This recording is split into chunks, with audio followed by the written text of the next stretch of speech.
to dive into one of Hans Christian Andersen's most horrifying and brutal tales, The Red Shoes. This cover of this book does not advertise it accurately. This one gets the vibe a little better. So one of the first interesting things to mention about this story is that the main girl here has a name. Most of Hans Christian Andersen's characters don't. The Little Mermaid, the Little Match Girl, the Princess and the Pea, the Ugly Duckling. But this girl has a name, and her name is Karen. I'm sure that it's pronounced differently in Denmark. The funny thing about that is, one, she is an anti-hero. We are not supposed to like Karen. And Hans Christian Andersen had a half-sister named Karen. Purportedly, he hated her. And if this story is any indication, that's true.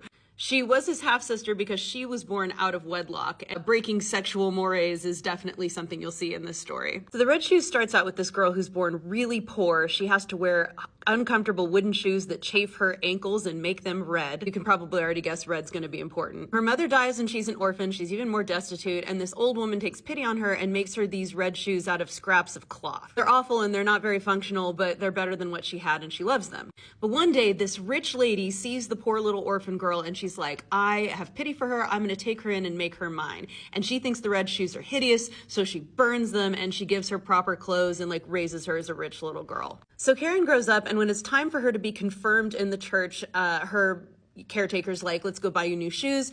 And Karen wants these beautiful, nice leather red shoes. Hans Christian Andersen says it's because she saw a princess with red shoes and wants to be like her. But I can't believe he doesn't mention the first act of kindness that was ever shown to her was those sad red shoes she had when she was younger. But that's not mentioned. It's because she wants to be like a princess. And she deceives her adopted mother because her eyesight's so bad she can't tell they're red. And the girl lies to her and she's like, oh no, they're just shiny because they're black patent leather. They're not red. Because she wants to wear them for her confirmation. And the story says red is not appropriate for church.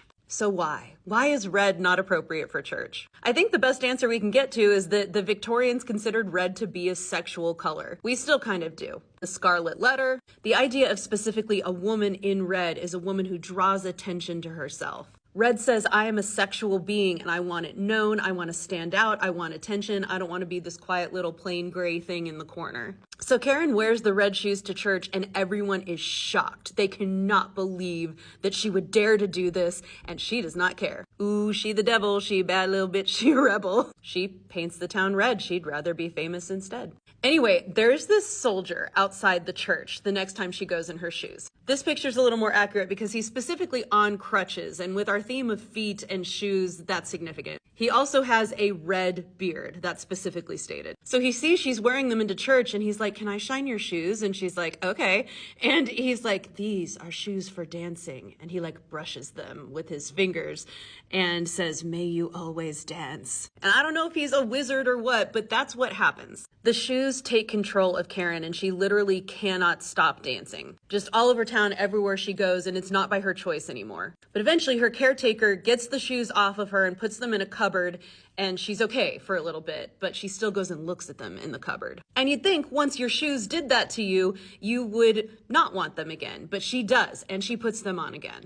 There's some very obvious parallels to obsession and addiction here, and that's how this story is viewed a lot, and understandably so. It starts out with something you like that brings you pleasure, but then that thing starts controlling you, and you're not in control anymore, and it starts to ruin your life, but you keep going back until you want to stop and you can't. And that's what happens to Karen. She chooses to go to a ball while her caretaker is dying, and then she just really cannot stop. She dances through town, through graveyards. Her caretaker dies, and she's not there because she can't stop dancing. So here's where it starts to get dark. She finally is dancing by the home of an executioner, a guy who chops off heads. And she begs him to chop her feet off. Apparently the shoes cannot come off. In the vein of stories like The Maiden Without Hands, she has to completely maim herself to try and be free.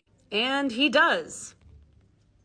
Chops her feet off. And he gives her wooden feet and wooden shoes and crutches so that she can still get around. But guess what? It didn't work. It's not over. Now she's around on crutches with her wooden feet, but those shoes keep dancing. Her disembodied feet follow her around in the red shoes. She tries to go to church and the shoes like dance in front of her at the doorway to the church, and she's terrified and won't go in. I forgot something earlier. One of the first like dancing sprees she goes on, she sees this angel in that graveyard that she danced in with a sword, and the angel's like, "You have sinned, Karen." But finally, at the end of the story, she repents her sin and the angel shows up again, and this time it's holding like a rose branch and not a sword. And she's like, "Are you sorry now, Karen?" Karen's like, "Yes, I'm so sorry." And so the angel brings church to her, like the ceiling opens up and she's like, feels like she's in church on the front pew with the pastor. And it makes her so happy, her heart bursts open and she dies and her soul goes up to heaven. That's the end of the story. It was not enough for her to chop off her feet. She had to die to pay for the sin of wearing red shoes to church. I mean, yes, it is more than that. It's an obsession. It's caring more about the red shoes than about God, than about her caretaker, than about anything else. But it still seems quite extreme. Because the story is fascinating. It stays with us. It stayed with me. Some people say it's Andersen's discomfort with sexuality in general. Historians have all these opinions about Hans Christian Andersen's sexuality, if he was bisexual, if he was asexual. I personally don't think that matters. It definitely reflects a view of women and sexuality at the time. And now. One more thing I cannot believe I almost forgot. Andersen straight up said he based this on a story that happened when he was a child. His dad was a shoemaker. His dad was sent red silk to make a pair of dancing shoes for this rich lady's daughter. He carefully made them. Rich lady shows up and says they're awful and she hates them. She said, "You've done nothing but spoil my silk." So his dad said, "Well, in that case, I'm going to spoil this leather too." And he ripped off the shoes, or I guess cut them up in front of her. So there's that.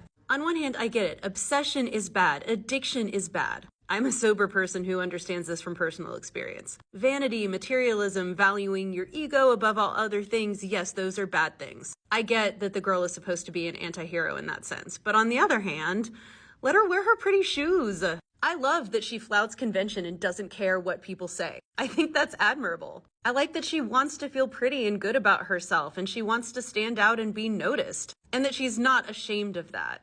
And her attachment to the red shoes makes sense. I think it's wild that the author who wrote the part where she got emotionally attached to red shoes being the first thing ever given to her at the very beginning when they were crappy red shoes, he never brings that up again or says that maybe that's why this is so important to her, kind of ignoring his own humanization of her, his own character development. A really famous adaptation of this story is the movie The Red Shoes. It came out in 1948, and it's about a ballerina who, through the course of the movie, dances a ballet called The Red Shoes that is loosely based on the story by Hans Christian Andersen. There's also a great adaptation of this called Dark and Deepest Red by Anna-Marie McLemore, who also wrote Blanca and Roja that I mentioned before with my Snow White and Rose Red video. It's partly based on the Hans Christian Andersen story and partly on the historical thing that the story kind of comes from. It's referred to as the dancing plague of 1518. Basically, from July to September, one woman started dancing, then all these people started dancing, and they just danced and danced until allegedly some of them died. There's lots of theories, like if it was maybe just mass hysteria, maybe ergot poisoning or some kind of hallucination. But this book is cool. It travels between the actual 1518 event and then like a story of a girl modern day who can't stop dancing. The other famous fairy tale about dancing and shoes that this might make you think of is The Shoes That Were Danced to Pieces, or The 12 Dancing Princesses. And I always have to bring up my adaptation of that story, Dust Spells by Andrea Lynn. People have said there's a way to make this not backwards, but I don't know how. Here it is. Anyway, it's a retelling of the 12 Dancing Princesses set in the Dust Bowl with romance and sisters and magic. And it's definitely a story that says, girl, it's fine. Go dance in your pretty shoes.